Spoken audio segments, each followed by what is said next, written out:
3 septembre 2025, Pékin, Chine. Une immense avenue, bloquée à la circulation. Silence. Puis le bruit de pas.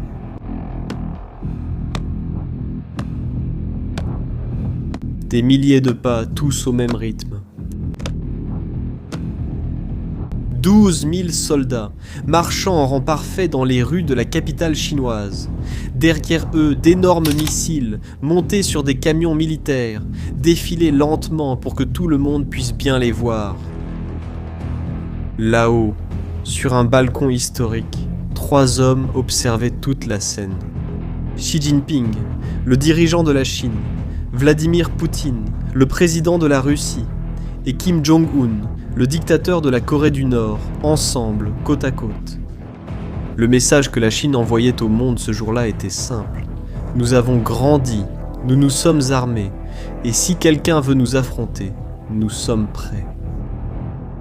De l'autre côté de la mer, une petite île a également assisté à tout cela. 23 millions de personnes regardant ces missiles, ces soldats, cette démonstration de force. 8 mois plus tard, en mai 2026, cette île a pris une décision qui a rendu le gouvernement chinois furieux. Elle a fait ce qui énerve le plus la Chine. Avant de t'expliquer ce que c'était, tu dois savoir ce qu'est cette île. Taïwan est une île dans le Pacifique occidental, à moins de 200 km des côtes chinoises. 23 millions de personnes y vivent. Le pays a son propre gouvernement, sa propre monnaie, sa propre armée, organise des élections. En pratique, il fonctionne comme un pays indépendant. Le problème, c'est que la Chine ne le perçoit pas ainsi. Pour le gouvernement chinois, Taïwan est un territoire chinois. Ça l'a toujours été, ça le sera toujours, et un jour, d'une manière ou d'une autre, cela reviendra sous le contrôle chinois. Mais Taïwan dit que non. Et c'est pour cela que le détroit de Taïwan, ces 200 km de mer entre l'île et la Chine, est aujourd'hui l'un des endroits les plus tendus de la planète. Pour saisir l'ampleur de cette tension, il faut voir ce que la Chine a construit ces 20 dernières années. Regardez ce tableau. En 2005, la marine chinoise avait un certain nombre de navires de guerre. En 2010, encore plus.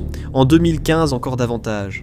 En 2020, c'était la plus grande marine du monde en nombre de navires, dépassant même celle des États-Unis. En moins de 15 ans, la Chine a construit une flotte immense. Des navires de guerre, des sous-marins, des porte-avions. Une capacité militaire navale qui n'existait tout simplement pas il y a une génération. Et pourquoi cela importe-t-il pour Taïwan ? Parce que toute tentative de prendre l'île par la force dépendrait de la mer. La Chine devrait traverser ces 200 km d'eau avec des soldats, des chars, de l'équipement, tout. Et plus la marine chinoise est grande, plus cela devient viable, du moins sur le papier. Mais seulement sur le papier. Et vous allez comprendre pourquoi dans un instant. Pendant que la Chine construisait sa flotte, elle a aussi commencé à envoyer des messages plus directs. En décembre 2025, l'armée chinoise a réalisé le plus grand exercice militaire jamais effectué autour de Taïwan. Ils ont donné un nom à l'exercice, Mission Justice 2025.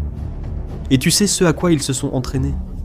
Un blocus naval, bloquer complètement l'accès maritime autour de Taïwan, couper l'approvisionnement de l'île, qui doit importer presque tout ce qu'elle utilise, carburant, nourriture, pièces de machine. Sans accès à la mer, Taïwan commence à suffoquer. Lors de l'exercice, la Chine a envoyé 130 aéronefs, 14 navires de guerre et plusieurs autres navires de la garde côtière.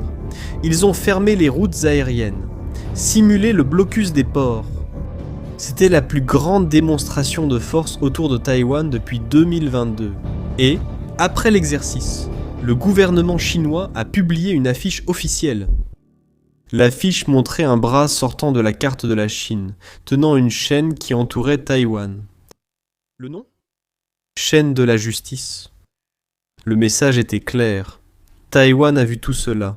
Les navires, les avions, l'affiche, les exercices, puis a fait ce qui irrite le plus le gouvernement chinois. Le 8 mai 2026, les politiciens taïwanais ont voté et approuvé l'achat de 25 milliards de dollars d'armement américain. Pour avoir une idée de l'ampleur de ce chiffre, c'est comme si le Brésil décidait d'un seul coup d'acheter suffisamment d'armes pour équiper une armée entière. 25 milliards en armement acheté aux États-Unis, destiné spécifiquement à compliquer toute tentative d'invasion chinoise. Et tu vois, dépenser réellement cet argent, signer les contrats, transférer les fonds, c'est un message plus puissant que n'importe quel discours politique. Ça dit au gouvernement chinois, nous sommes prêts à payer cher pour continuer d'exister. Ça dit aux États-Unis, nous faisons notre part. Et ça dit au monde entier que Taïwan n'attend pas que quelqu'un vienne la sauver. Et tu sais exactement ce que Taïwan achète avec cet argent ? Deux systèmes se distinguent. Le premier, c'est le HIMARS. Le nom est compliqué, mais le concept est simple. Le HIMARS est un camion avec un lanceur de missiles dessus. Ça a l'air simple, mais ce qu'il fait est extraordinaire. Il peut lancer des missiles qui parcourent jusqu'à 300 km avec une précision chirurgicale. 300 km. Cela signifie qu'en cas de conflit, Taïwan aurait la capacité de frapper les ports de la côte chinoise. C'est de là que partiraient les navires d'invasion, avant même que ces navires ne quittent leur position. Réfléchis bien, si tu sais d'où l'ennemi va partir et que tu peux attaquer ce point de départ avec précision, tu compliques énormément son plan dès le début. Et il y a autre chose, le HIMARS était monté sur un camion. Il tire puis s'en va, il tire d'un endroit, se déplace, tire d'un autre. C'est très difficile à localiser et à détruire.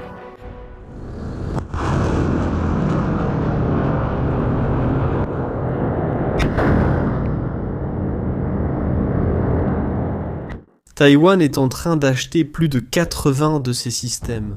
Avec cela, il en aura plus de 100 au total. Une concentration de puissance de feu qu'aucun planificateur militaire chinois ne peut ignorer. Le deuxième système est le Javelin.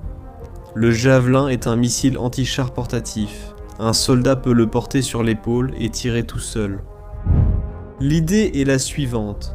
Si un véhicule de guerre chinois parvient à atteindre la plage de Taïwan, le Javelin est là pour le détruire avant que les soldats ne débarquent.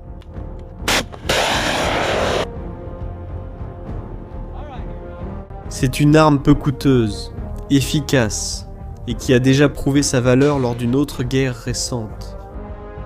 En Ukraine, les Javelins ont détruit des centaines de chars russes. Une arme qu'un simple soldat peut utiliser pour détruire des machines qui coûtent des millions de dollars. C'est là que les chiffres se retournent contre la Chine. Un Javelin coûte environ 175 000 dollars. Le char qu'il détruit coûte 2, 3, voire 4 millions. Multipliez cela par des centaines de véhicules essayant de traverser une plage défendue, et le coût d'une invasion augmente d'une manière qu'aucun général n'ignore. Mais peut-être que vous vous dites, la Chine est bien plus grande que Taïwan. Elle a une armée immense. Elle possède des missiles, des avions, des navires. On dirait qu'il suffit juste de traverser la mer, non? Réfléchis bien. Envahir une île par la mer. C'est l'une des opérations militaires les plus difficiles et dangereuses qui existent, peu importe la taille de l'armée attaquante.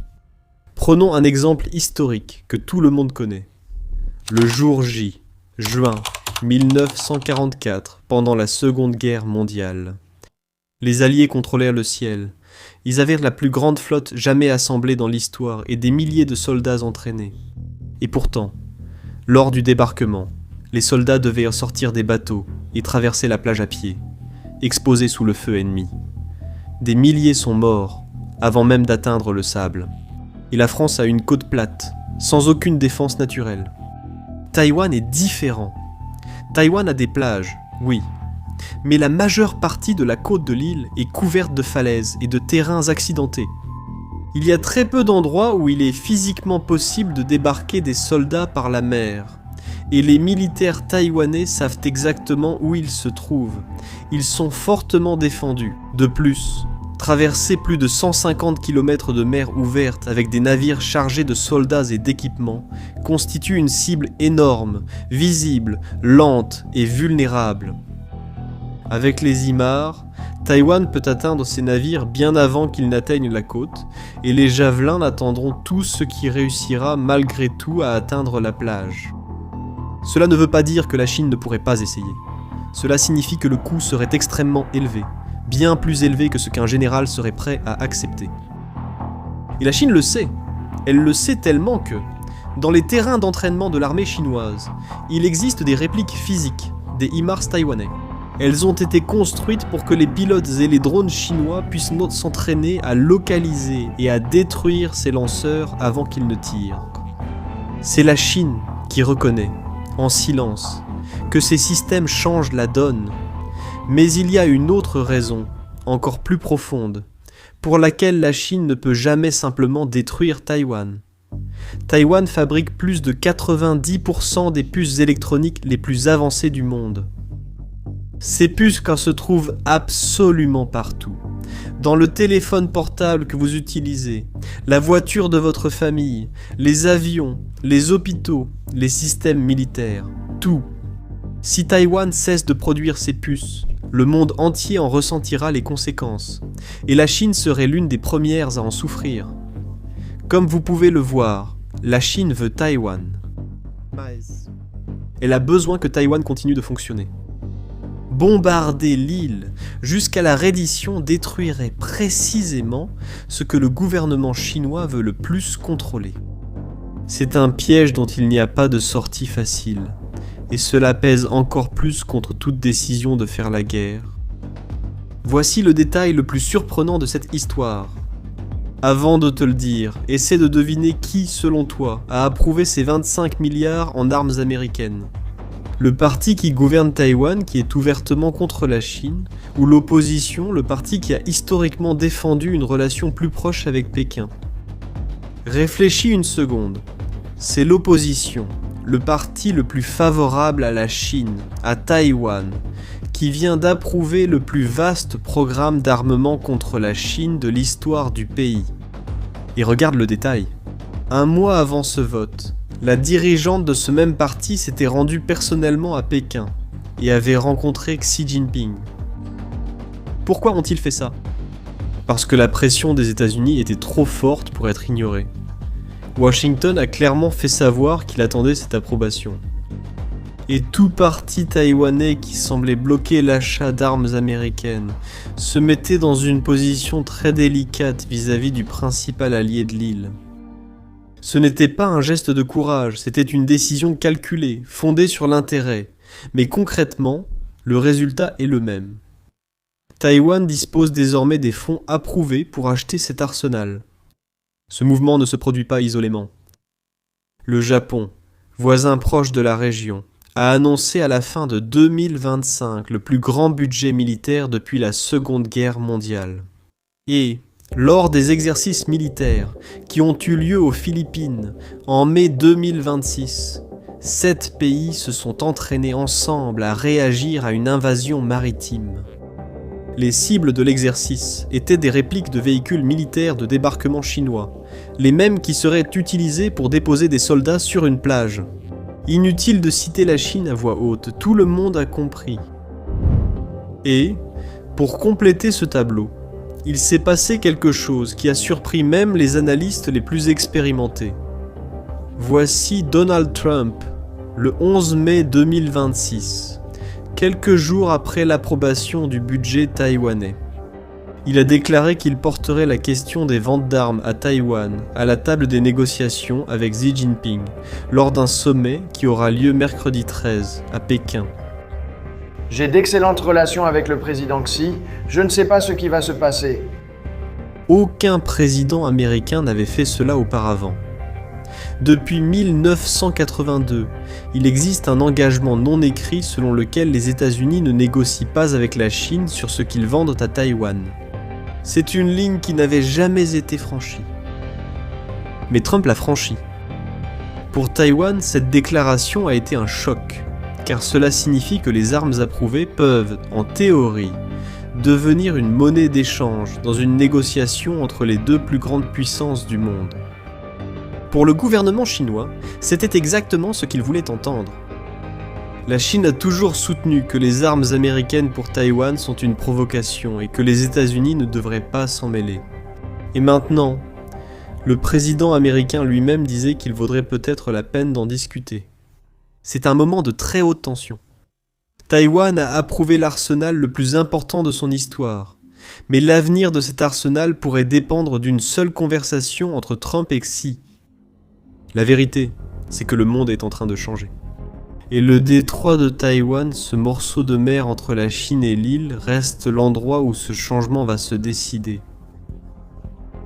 Taïwan a acheté des armes. La Chine s'entraîne à imposer des blocus. Le Japon se réarme. Les États-Unis jouent sur les deux tableaux. Et, au milieu de tout cela, des millions de personnes sur une île vivent chaque jour en sachant qu'elles sont au centre de l'un des différends les plus importants du siècle. Au fond, cette histoire ne parle pas de missiles ni de budget militaire. Elle parle du prix qu'un petit peuple est prêt à payer pour continuer à être libre. Et sur la question à laquelle aucun dirigeant au monde ne peut répondre avec certitude. Jusqu'à quand cet équilibre va-t-il se maintenir ? Ce défilé à Pékin était impressionnant, mais impressionnant et invincible. Ce sont des choses très différentes. La question qui demeure est: cela sera-t-il résolu à la table des négociations ou sur le champ de bataille ? Maintenant, je veux connaître ton avis. Tu penses que la Chine va essayer de prendre Taïwan par la force un jour ou qu'elle va préférer continuer la pression discrète ? Si cette vidéo t'a aidé à comprendre ce qui se passe dans le monde, partage-la avec quelqu'un qui veut aussi comprendre. Et si tu n'es pas encore abonné à la chaîne, abonne-toi. Il y a beaucoup d'autres contenus comme celui-ci à venir. À la prochaine.